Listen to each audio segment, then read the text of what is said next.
got 10 people. Alrighty.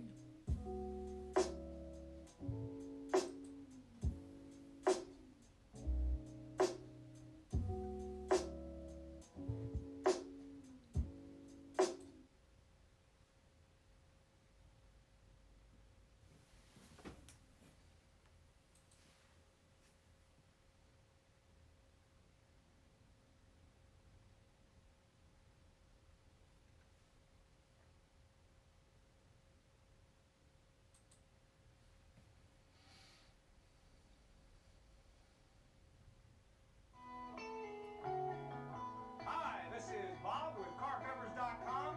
We're here today at the CarCovers.com. Hello, I would like to buy a fish license, please. A what? A license for my pet fish.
Okay, get rid of that for now.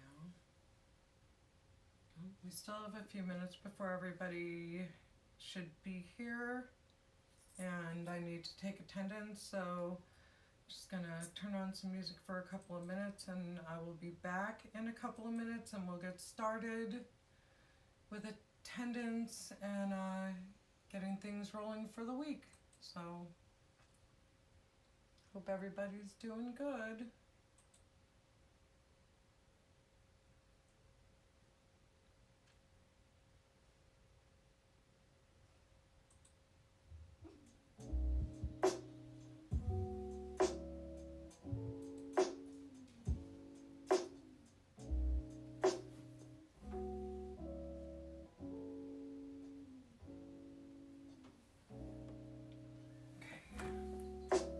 Back in a minute.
Hey. Okay. Get this turned down or off or something.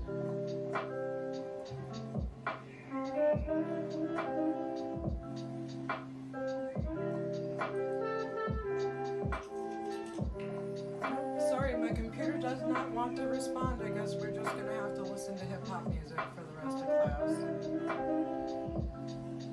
More like jazz, really. Hip-hop jazz. It's kind of what it is. Okay, we're back under control again. Hey, it's 10 o'clock on a Monday morning. This must be Introduction to Communication. It must be Introduction to Communication with me, Peg Watts, for Teal College students. This is our substitute for in-person lecture via Twitch, and then heading over to YouTube. I hope you all are doing well and that you had some kind of a nice weekend. So the virus is getting worse, and my son definitely is, he has pneumonia from it now, but he's on medications and all that kind of stuff. And he's 39, he's a pretty healthy guy, so overall his prognosis seems good, that he's going to recover fully from this, but it's been tough. He's 11 days sick with this now. That's a long time to have a fever. So, but he's doing better, and his wife is coming down with it, it looks like, but somehow just sheer will and determination. They've got 2 little girls, so 1 and 3 years old. She's somehow keeping it together. She's like magical. And my daughter and her family are fine.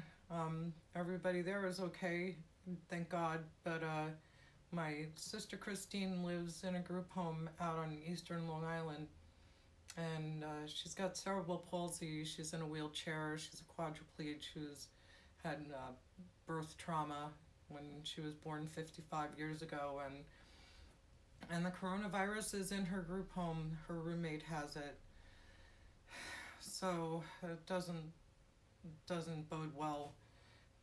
Places like that, things spread like wildfire, and everybody there is compromised. Everybody is in excuse me, some kind of medically fragile condition, like my sister Christine is. So thoughts, prayers, and good vibes for everybody who is struggling and fighting the onslaught of this disease that we've got in front of us right now. See, I told you guys this is not a hoax, and it wasn't overblown. We probably should have been doing this a month before we actually were, but here we are now, so no sense crying over stuff you can't do anything about, but we know better now, and as we move forward, I hope you're really taking the social distancing thing seriously, and you are practicing good hygiene and not touching your face, or trying to be aware of that anyway. All those kinds of things. But the worst of it are for people like my Aunt Linda, is my mom's third sister. She's 12 years older than me, and she was diagnosed a month ago with bone cancer, and that was bad enough. And my cousins, her kids are my kids' age. My mom was young when she had me, and all her younger sisters are like cousins to me. And Anyway, so she also now has the coronavirus and is in the hospital in extremely critical conditions. So a lot of my family back in New York is dealing with this firsthand.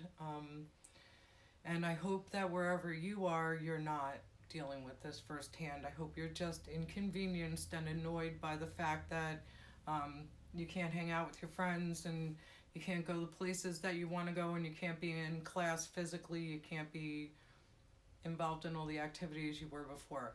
What will happen though, because you're here today and you're here for class and you've been getting your work done, I hope most of you have, what will happen is by the end of this month, in just a few short weeks, you're going to have a grade for this class and for other classes that you've taken.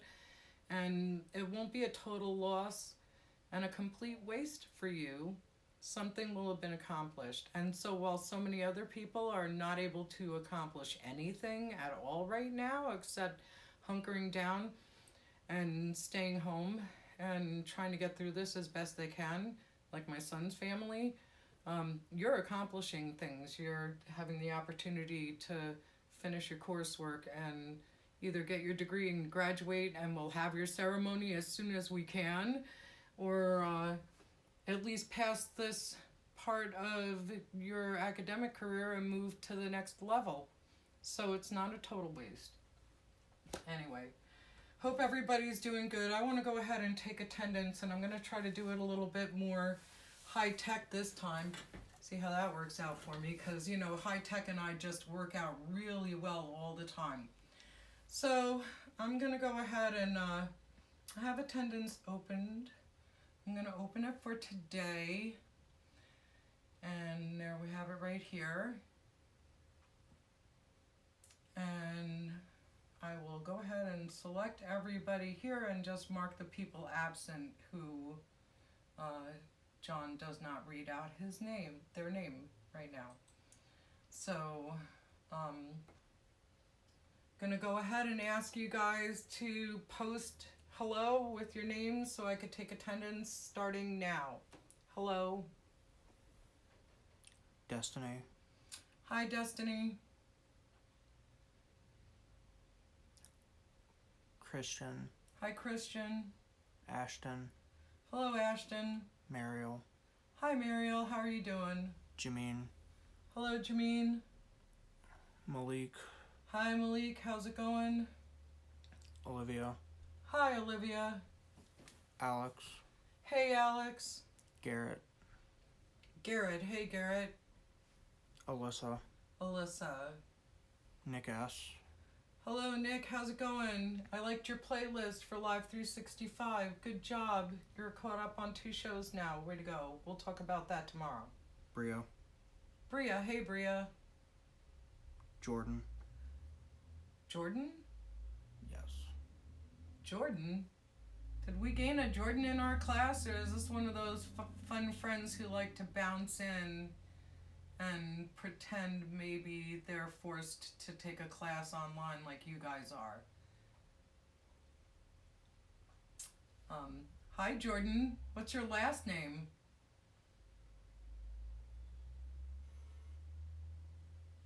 Okay. There is no Jordan in our class list, so I'm going to say, hey, Jordan, have a really nice day, but this is our class, and unless you're paying tuition to go to Teal College, like, you're out. We're going to meet ya, but have a nice day. What about Ewan? Who? Ewan. How do you spell that? E-W-A-N. E-W-A-N? No, sorry, you too, Ewan. Or Ewan. This is a course for students at Teal College in Com 131. I mean, honestly, if you want to stick around and listen to me lecture about intercultural communication today, you're welcome to. You're just not going to be allowed to post anything, so there's that. But we're not kicking you out. Stay if you want to. You can audit my class. My students think you're crazy, I think. But hey, that's you. You do you. All right, Evan Young did not check in? No. Okay. What about going through the list? Pretty sure, is Kayla in? I pretty sure she is. I might have just missed her. Kayla, if Pretty you're sure I here, saw her in the post and chat. say hi. I might have missed ya. Yeah. Okay, hey Kayla. And Mariel, we said, no, Nicholas, the other Nicholas is not here. Am I correct? Nicholas G. Don't see him. Cameron is here. Didn't see. Cameron, if you're here, post here.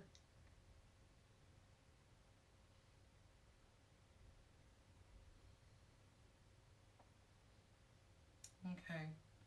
Well, I'm marking him as absent, but let me know if he comes in so I could change that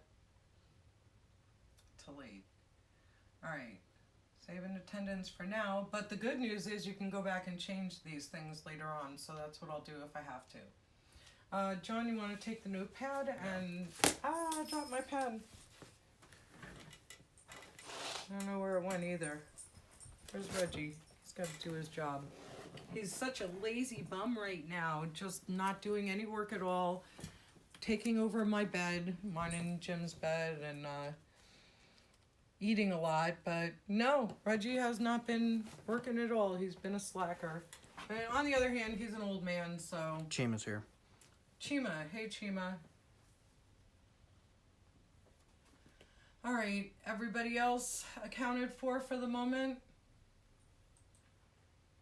Anybody here whose name I didn't call or who doesn't think I recognized them for attendance today?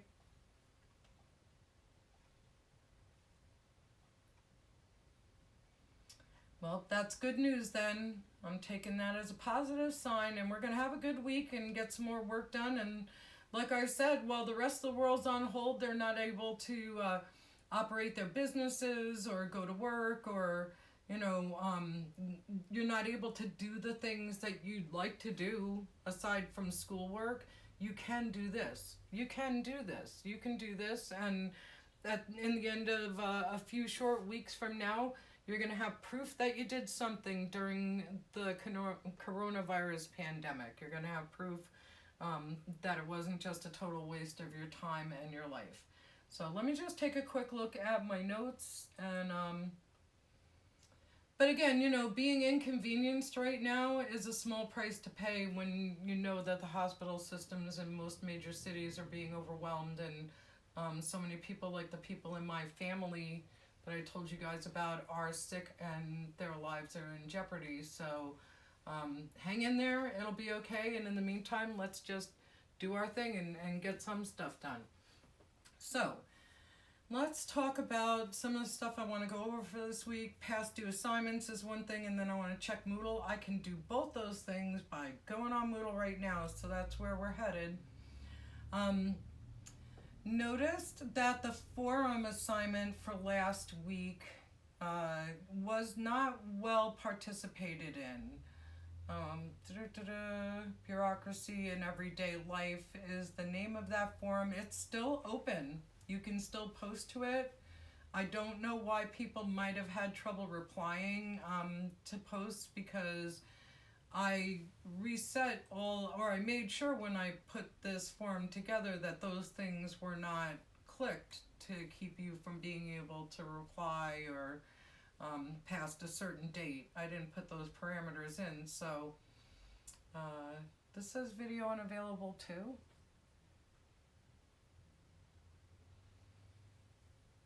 Okay. Well, YouTube, you're being awfully awesome. Oh, it's Monty Python's Ministry of Silly Walks was unavailable to you guys. Somebody else had told me that too, and I just went to the Monty Python channel on YouTube and I could play the videos. So anyway, no big deal. I mean, they were there for you to kind of get a fun sort of example on how ridiculous bureaucracy can be sometimes, and how at times it exists just to promote itself and support itself. Malik's saying that they can't comment. You can't comment on other people's posts, right? That's hitting reply. Well, like I said, I'll find out what's going on with that. I I don't understand why that would be, because, like I said, I didn't set the parameters that way. So let me just look at this bureaucracy in everyday life, which is the form assignment for last week. I can still, it's activated. I could add a new discussion topic. And so let me just see if I go to Cameron's thing on bureaucracy, Cameron Griffin. Will it let me reply? Yeah. I did not send, yeah, I can reply right there. There's a reply window. So try it again, Malik, and those of you who are experiencing difficulty with that, let me know. Try it again. If you can't, then you can't, and I'll note that in your grade that you tried at least. But I don't set parameters about, the only thing I limit is that you can only make one discussion post. So you can only make your own initial post once. After that, you can reply. You're supposed to be able to reply as many times to as many people as you want to. That's the idea of a forum after all, right? That's the point of it, is for people to interact with each other and exchange ideas and points of view about something. Isn't that a sneaky way for me to make you all participate in class? Ha! I should have been doing this all along. Anyway, it's part of the tools for online learning. It's used in online learning classes all the time. And so, point is, I wouldn't have set those parameters because I want you guys to be able to interact with it in a week if you still feel like it. But anyway, all right, that's caught up. And most of you have submitted your Think response paper. I will get to that sometime before Wednesday to grade all of these things. So, I gotta tell you guys, it's easier to teach face-to-face than it is to teach online. And one of the things I found out as a student online is I did a lot of work. Like, I probably did more work than I did when I had taken traditional classes. So, part of that is just the nature of the beast, because face-to-face communication allows for a lot more information to go through and a lot more immediate exchange of communication about a topic. If you have a question or a problem, or you need to clarify something, or let's say I'm in the middle of giving a lecture to you guys about whatever we're going to be talking about. I have embedded in my notes already these links that I want to go to on YouTube or other things already set up. So and in the course of my lecture, I show them to you, right? They reinforce a point, an idea. They introduce you to a definition, whatever it is, the multimedia that I use. Now I have to set it up in two different ways. It has to be on my notes. It has to be in Moodle. And I have to assign you guys to look at that media on your own, because within the time constraints of me being online lecturing with you, it doesn't allow for you to get it all in the lecture time. Also, with this class, just so you know, we won't be having a lecture on Fridays. That's the other component to online learning, is there's less lecturing and more online work. So as a balance to make up for the fact that you have to do a forum assignment, you have to write a think response, you have to do these other projects, and I know you're doing this for other classes too. I don't have a lecture for this class on Friday, so we're getting through the topic in 2 lectures. Does that make sense? Does anybody have any questions before we move forward, except that I just want to tell you that it's not too late for you to go ahead and finish up the assignments from last week, but you do need to email me about them and let me know that you've done them so I can make your grade reflect your work. And if it's a late submission of something, you're going to have points taken off for that. So keep that in mind. But better to get an 80 than to get a 0. All right, that's going to impact your grade a lot. So get that stuff done. And if you have problems replying, or finishing up that form assignment from last week, email me again, let me know, and I'll attend to it a different way. Somehow we'll work it out. We're just flying by the seat of our pants here, kids. We're working it out. That's all I'm telling you. Alyssa's asking, what are we looking at for a final? I'm not really totally sure yet. I'm thinking of having you guys do something creative.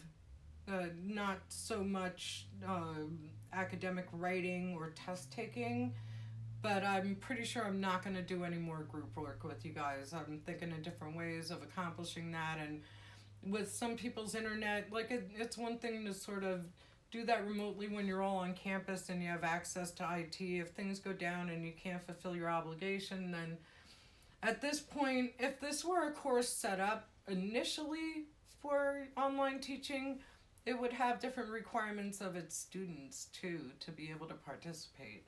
So in other words, you'd have to have reliable Wi-Fi. You'd have to have, some schools give you laptops too, or have certain services that are part of your student fee that make the distance learning process more successful. We don't have that. This is fly by the seat of our pants. So I don't see us doing any more group work, but I looked over our stuff and we've got enough group work anyway to make that a valid category.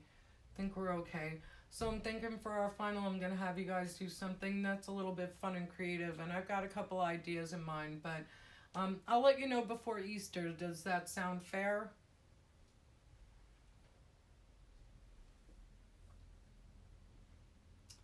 All right, let's go over Moodle for this week, unless anybody else has any questions about work up till now, or the meaning of life, the future of our species, things like that. Real broad general questions.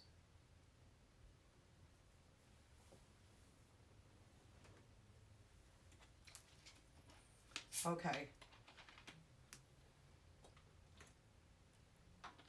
All right, here we go then. So this week on Moodle says April 1st to the 7th. And obviously today is March 30th, but everything from Monday forward applies and is contained within this Moodle block.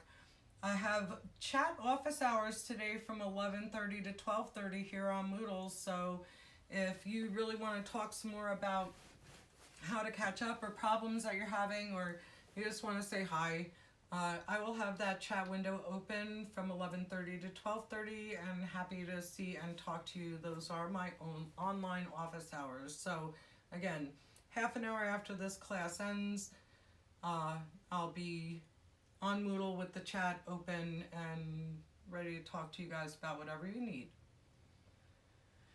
We have a video here on collectivist societies versus individualistic societies in time of crisis. Oh, this is your forum assignment. So here's a little forum icon. So your forum assignment is going to be about collectivist societies versus individualistic societies. And we've touched a little bit on the differences between collectivist and individualistic, and it's as simple as the words I and we. That's really what it boils down to. So collectivists are the we and individualistics are the I, but the directions say people and cultures have faced catastrophic events and extreme hardships throughout time.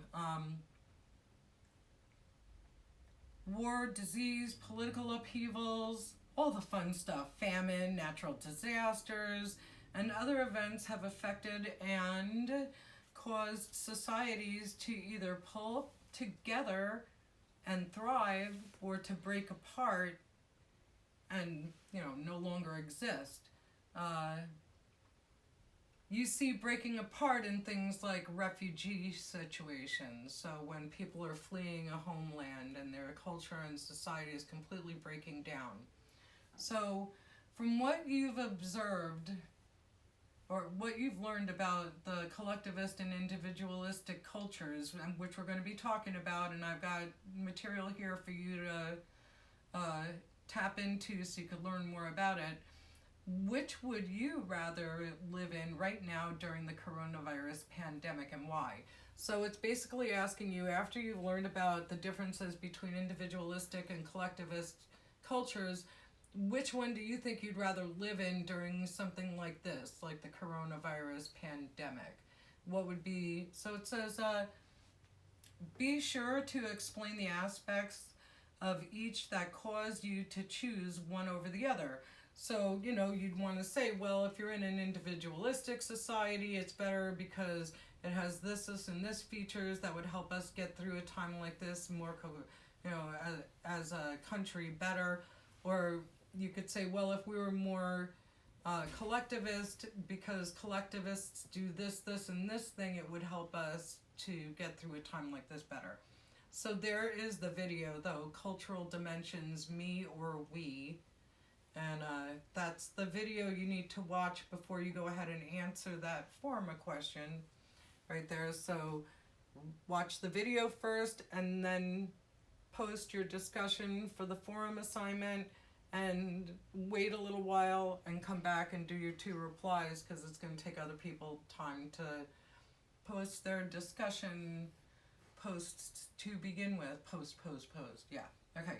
So the requirements are, as usual, 1 discussion post and 2 replies. And so then I have right below it a link for grades for this assignment. Don't worry about that. That's just where I'm inputting the grades for your answers for that forum assignment. Intercultural communication is another video that you need to watch. It's there. It says watch this, click here. Can't make it more plain than that. Nonverbal communication differences is another video for you to look at. So you'll want to take a look at that again. Like I've said to you before, this style of learning is proactive, and it involves you being motivated and pursuing other information on your own. But it's all been provided for you, so really you just have to have the initiative to go ahead and click on this stuff and watch it. Intercultural competence is another video that you should watch, and then a thing on stereotypes, which we're going to talk about. That leads us to forum number 2, which is about stereotypes, and it just says, tell us about a time when you felt stereotyped and treated a certain way because of the stereotyping. Have you been treated differently or stereotyped as a teenager in the past? So when you were younger and you were in high school, or even now as a young person, do you feel like you're stereotyped or, you know, treated differently because of the stereotype about the demographic or the group that you belong to? So you could be a jock, right? They're stereotyped. You play sports. You could be in Greek life. Greek sorority and fraternity members are often stereotyped. Maybe though you're experiencing some kind of stereotyping due to age or age we covered, gender, male or female, your ethnic or your religious background. So this is just asking you to tell us about an experience that you felt. You know, it also says that we're all guilty of doing it ourselves, but, you know, tell us what happened to you and how you felt about it. So what I'm wondering when you do this assignment, how you felt about it, and does that affect the way that you try to approach new people that you meet? Are you aware of stereotyping in your everyday life, and do you try to avoid it? Stereotyping's a thing that human beings do naturally as a form of organization and classification and easy access about information about others, about another thing. You know, our brains function that way. And so while it's easy code to be able to get at some really basic and, you know, surface general information that can take away uncertainty when you're interacting with a new person, right? A little bit of it dampens down the uncertainty for you. Anyway, you think you know something about this new person based on their stereotypes that you've heard about the group that they belong to. They're oftentimes, though, inaccurate. So even though it's a natural thing that we all tend to do, along with seeking belonging and other things that we're hardwired for,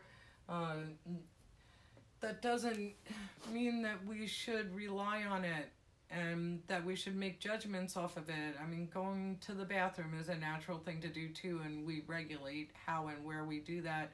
And so stereotyping may be natural, but we should think twice about stereotyping and using that sort of shorthand and code that our brain comes up with to be able to organize and classify and make sense out of things and get rid of some of the uncertainty that happens when you meet a new person or you're in a situation where you're not clear about what's going on. This is something about intercultural miscommunication, and it's a video. It's kind of fun. And then grade for form number 2 is down here for stereotypes. And then there's this week's PowerPoint. So that's basically your assignments for this week, are just the 2 forums that you need to do, and to watch the videos that are there. To watch the videos that are there. Watch the videos that are there. And if for some reason you can't access them, let me know and I will email you the link for you to access them or try to figure it out with you. But they're there for a reason. I hunt these things out purposefully. So humor me. And what else are you doing? Watch the videos. Anybody have questions about work for this week?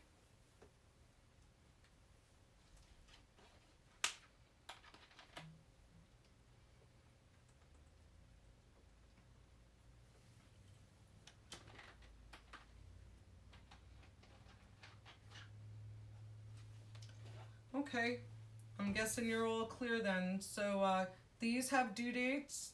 Let's see if we can see what the due date for the second one is. I think the second one is due on Saturday. Yep. And then the first forum assignment is due by Wednesday night. So you have a couple of days, but that doesn't mean you should procrastinate and put it off and wait till the 11th hour and then tell me that things aren't working and what were you supposed to do again, and you can't reply to something. Like, just get it done on time and we may not have these problems is all I'm saying. And don't forget, after class today, 11:30 to 12:30, I've got chat open. So, and I'm gonna get rid of this for now and go to my notes. We're gonna be talking more this week about intercultural communication, and it's very important. You know, we're becoming more and more diverse, and the statistics tell us that by 2043, there will probably not be a majority in this country anymore.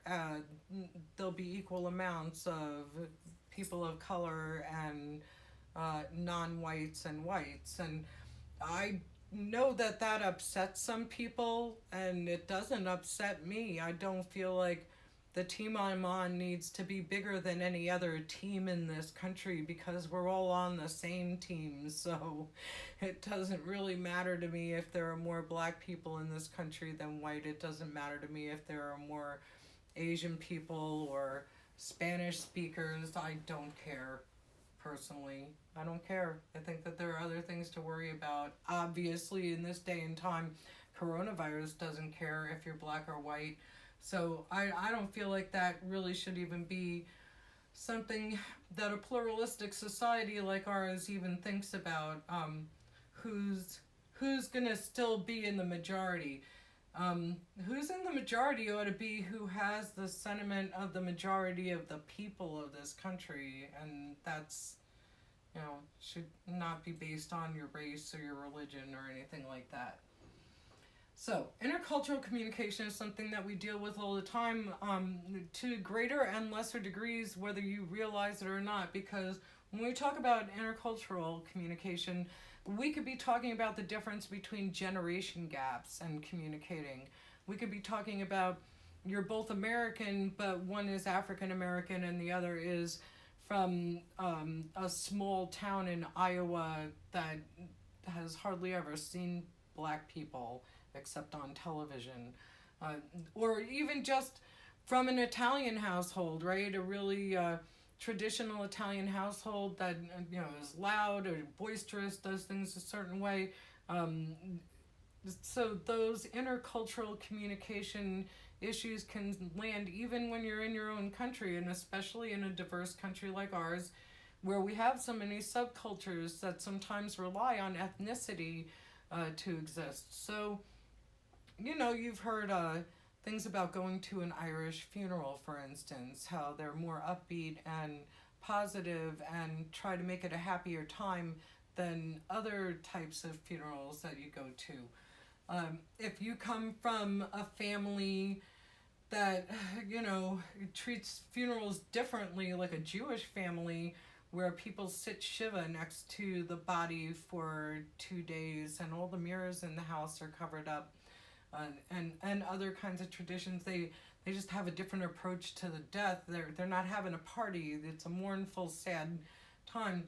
If you come from one family and your intended mate comes from another family, you might have some intercultural communication clashes that happen between the two of you because of misunderstandings based on people's subcultures that they belong to. So intercultural communication can be as everyday life as that, or it could mean global business communication and trying to understand how to present a deal or negotiate a deal or a project with a company that's on the other side of the world, like Japan or in Nigeria or someplace in the Middle East, where they have different practices and cultures, and they approach business with a different mindset. And a lot of all of this has to do with whether or not you belong to one of two camps. That you're either collectivist, like the Borg. I think I brought this up in class before, the Borg on Star Trek. You are assimilated into the collective. You're now the Borg. You're not even you at all anymore. You're just part of this big we consciousness. Well, that's sort of the scary interpretation of what happens to an individual human being when they're part of a collectivist culture, is that you get swallowed up by the whole, right? Your uniqueness and your individuality is no longer important, or it doesn't even exist. It hasn't got a priority within your culture or your society at all. And so that's the fear part, which is incorrect on collectivist culture. Individualistic culture is the opposite of that. It kind of really values, pulling yourself up by your bootstraps. You see this kind of stuff, lauded and glorified in things like the movie, westerns in the movies, where, pioneers are going out and pulling themselves up by their bootstraps, and they're fighting the wilderness, and they're making their way by themselves because, by golly, they're free people and they're independent, and they don't need no stinking government to make their lives better. They're going to do it on their own. And, all of that's great to be individualistic and applaud people's individual accomplishments and their hard work ethic. And a lot of it revolves around work ethic too. But a self-reliance is what's valued in an individualistic culture. But even within individualistic cultures, there are collectivist pockets, right? You have families. So maybe in an individualistic culture, you're all for you and your family. Like, that's part of your individualistic pocket right there. So individualism doesn't always work so well in times of crisis, natural disaster, and things like that, because it's, the communities oftentimes needs to pull together to help neighbor versus neighbors. So the whole idea, the whole concept of everybody's being individualistic in that moment of crisis, that gets washed away. Individualism no longer exists, and the sense of collectivism comes in, takes over that community for as long as it takes to get through the tornado and the cleanup and recovery of everybody, or the hurricane, or the pandemic that we're involved in, or the wildfire, or whatever it is, that people in an individualistic little community were all tootling about, making their own way in the world, worrying about their families and, maybe some satellites right around them.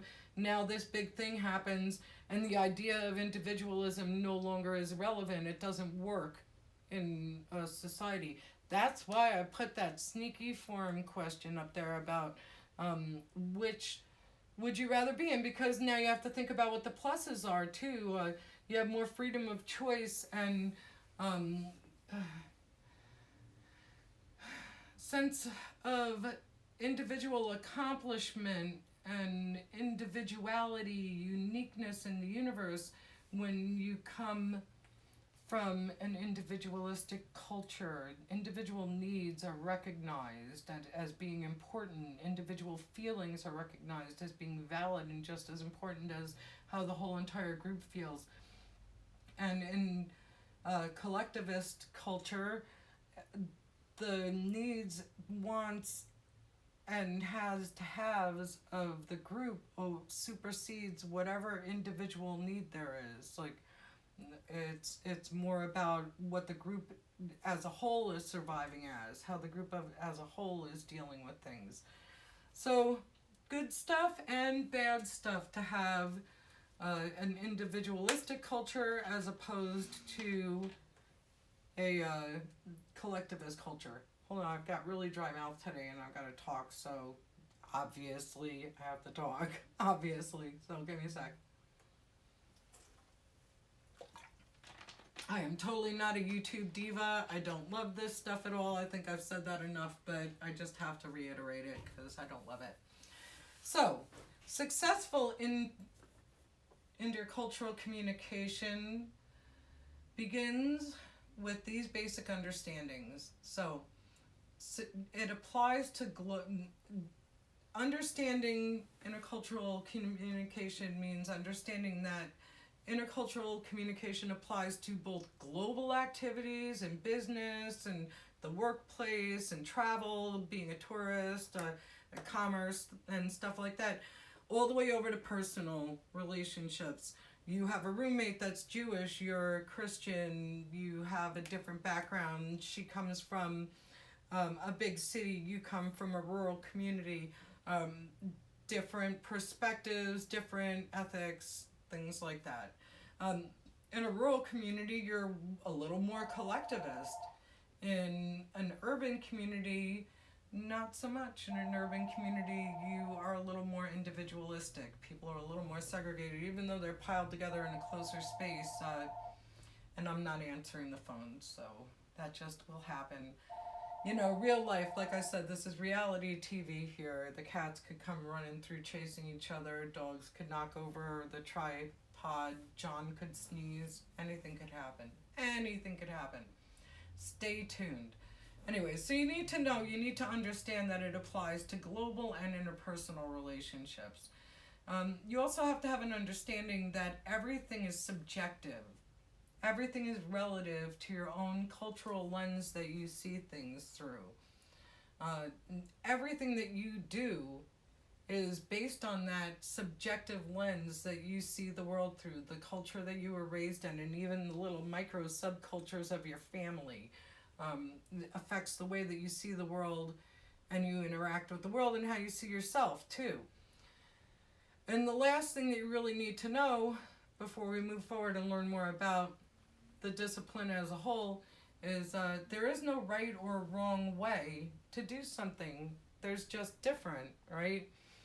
You have a destination that you need to go to. There's no right or wrong way to get there. You could fly, you could take a train, you could drive your car, you could walk, you could hitchhike, you could ride a horse, you could ride a horse and buggy. There is no wrong way to do it. It's your way, right? And your way is right for you. And you don't get to make those determinations about other people's ways of doing things, because as long as they're getting there, it doesn't matter how they got there. And it doesn't make it wrong or make your way more right. And so we're going to also talk about those sort of ideas that get in the way of intercultural communication success. And what we want is to be successful in our communications with everybody, but it's becoming more and more important in this world that we have a better understanding and more success at intercultural dialogue and negotiation and things like that. And we can't do that if we don't eliminate certain practices that we rely on or have relied on, like stereotyping, and ethno and xenocentrism and things like that, which we'll get into what those things are in a while. But we can't have success at that if we don't practice some of these things and lose some of our bad habits that we've developed over time, and out of a sense of survival. But we evolve and we expand as human beings, and because of that, because we expand as people, we learn to not make the same mistakes over and over again. So I was looking over these notes. I want to go back to the beginning and take it from the top. I think that's the top. I think so. Okay. Right. Intercultural communication. So the book explains that intercultural communication is the interaction between people whose cultural perceptions and symbols and systems differ from one another. And so they're different enough that they influence the communication event. If you take 4 or 5 people that are from different countries and, America, Canada, Mexico, Spain, and the Netherlands, let's put them all together, right? Probably out of all of those people, the United States and Canada would get along best, or have least amount of communication differences. There'd be a less influence on the communication event based on culture, because A, both cultures speak English, and B, both cultures have a lot of shared cultural ethical norms that there are definitely differences between being Canadian and the Canadian mindset and the American mindset. I'm just talking about, like, out of that group of 5 people that are each from these other countries, even though Mexico is on our same continent, it's the language barrier that keeps us from having as much culturally in common as we do with Canada. So, anyway, the key to successful intercultural communication is to understand how people from other places, backgrounds interact in their own cultures, using their own sets of symbols and interpretation to express things like traditions, beliefs, values, roles, and rules. So again, just to kind of break that down one more time for you, the key to successful intercultural communication is understanding how people from other places and backgrounds interact in their own cultures. Now, that's part 1 of this paragraph. Do you need to know everything about that culture that they come from? Nope. You just have to start from an understanding of an awareness that their culture is different, and probably things that you're taking as odd or that you're confused about in the communication stems from the difference in the cultures. It is good if you're in a country that's not your own, that you learn something about their culture. If you're going to be having somebody join your family that's from another culture, or you're marrying somebody from another culture, or you're in a workforce that has a lot of people from another culture, it's to your benefit to understand more about their cultures so you have less misunderstandings. It doesn't mean that you have to change who you are because you understand their culture. There's just less misunderstandings in the process of communication.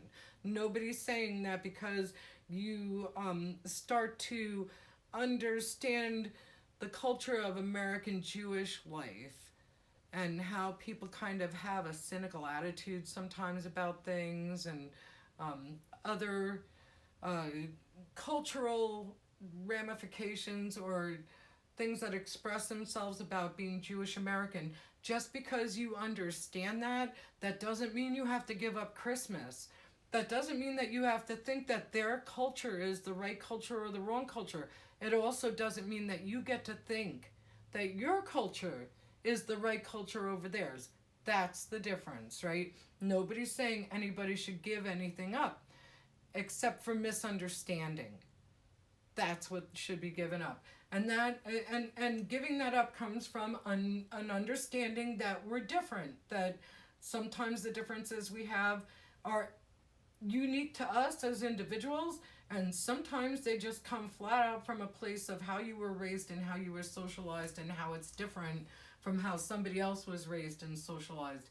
And that really is the genesis, that's the nugget right there, that's the seed to intercultural understanding and communication. When we say tolerance toward other human beings, and not judging or being able to accept them, whatever their religion is, if they're Muslim, if they're Christian, if they're Hindi, whatever their language is, if they come from a collectivist or an individualistic culture, whatever it is, when that, again, that doesn't mean that you have to accept now them as the cultural standard, right? That's their standard for their culture. And you have your standard for the culture that you come from. And the two are not in competition with each other. It's again going back to the idea of, that in 2043, we could have no majority. It could be that everybody is pretty much equal amounts of people. And so it's not a competition, right? Why is it a competition? We're all just getting through this together, and we're on the same team, so not a competition. So there is no competition, or there shouldn't be, between cultures. There's just an understanding that we're different. And then there's the second part of this paragraph, which says using their own sets of symbols and interpretations to express traditions. So we all do that, right? We all use our own set of symbols we were brought up with, and our own interpretations because of the lens that we're looking through culturally, how we were raised to, and what we do is we express the traditions and the beliefs and the values that we were raised with and that we've come to believe ourselves, our societal roles, our rules that we all decide to adhere to. We express that through our culture. And it doesn't make us more right than other countries and other cultures that are expressing the very same things with a different emphasis for different reasons. And it doesn't make one group more right or wrong. Okay, taking a look at the time here. Oh my goodness. Just got another couple of minutes here, so I want to go ahead and just talk about diversity in the United States really quick. And it says here from the textbook, and it's true, I've read this in a million different places, the United States is becoming more and more pluralistic. That means that it isn't dominated by just one group. There is no mainstream, right? There is no dominant ethnic or religious group that is America. By 2043, the United States will be majority-minority country, which means that there will no longer be a single racial or ethnic majority among its people. We'll all just be pretty much the same. And that's a good thing, unless you operate from a place of fear that you have to be like top dog at the top of the pile and be kicking everybody else off so that you get enough of yours. Like, that's what that kind of mentality about fear from more equality comes from. Like, it has to be okay with us to be the same and to be equal. Nobody should want to or need to be above others to feel safe and secure, because we're not against each other. We're not fighting against each other. We're with each other. We're for each other. And if that's the case, then nobody has to be better than or top dog or the top banana of the country, right? We should all be the same. So that's that for right now. Just want to take a look at this next frame. So when we come back on Wednesday, we're going to be talking about things that get in the way of good intercultural communication, and they're problems again that people have because of the way that we think and the way that we're designed to make sense out of our world. But then it's up to us as sophisticated organisms to move past the basic need to stereotype and think beyond that. So some of the things that get in the way are stereotyping, labeling others. He's a jock, she's, he's a skater guy, whatever labels we put on people. And then prejudice and discrimination, which are two different things, although they sound the same. Prejudice is an attitude, and discrimination is emotional and it's an action. So you need to be prejudiced. You have to have prejudice to have discrimination, but they're two different things. Chauvinism, which doesn't only pertain to males, right? You can have a female chauvinist. Chauvinism means thinking that you're better than others. And then we're going to talk about ethnocentrism, which is the belief that your ethnicity is the most correct and best one.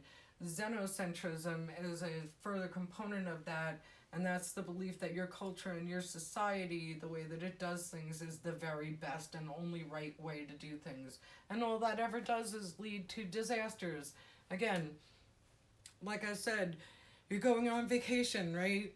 Someday we're all going to get to go on vacation again. It's going to happen. And you're going on vacation and there's no right way to get there. There's no, I mean, even if you're going to Hawaii, there's no right way to get there. You could fly or you could take a steamship, right? There's no right way to get there. If you're doing any kind of a cooking project or a woodworking project, there are other avenues and ways to get your project done. There's no right way to do something. There are some ways that are more efficient, maybe, if efficiency is what you're going for, but some people in the producing process want to be more creative, and so maybe that's right for them. And again, so it's subjective, and it's through your cultural lens. All right, before we break up, anybody have any questions they want to ask me about? Remember, I'm going on chat in half an hour here on Moodle. So if you need to ask me questions about assignments or tell me about something that you want me to know, you can see me there. Everybody okay?